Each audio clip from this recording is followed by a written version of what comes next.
అందరికీ నమస్కారం అండి. నేను ధన్వి కంపెనీలో ఎస్ఓగా పనిచేస్తా. నా పేరు వచ్చేసి సురేష్.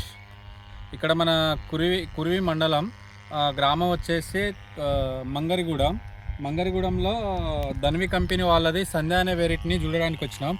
జాటోతు కిషన్ అనే ఫార్మరు 3 ఎకరాలకు సంధ్య అనే వెరైటీని వేసారు. ఒకసారి ఆ కాయ సైజ్ ఎట్లున్నది, ఆ తోట ఎట్లున్నది అనేది మనం ఇప్పుడు చూసి ఒకసారి చూద్దాం. ఒకసారి చూడండి, కాయ సైజ్ అయినా కానీ, చెట్టు బ్రాంచెస్ అయినా కానీ ఒకసారి కింద చూపెట్టండి.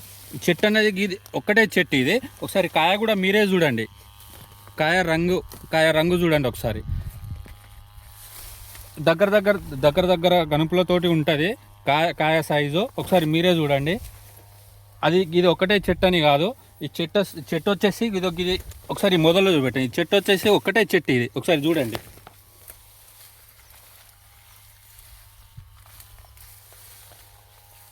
సైజ్ అనేది అస్సలే తగ్గదు. ఇది సంధ్య అనే న్యూ వెరైటీ.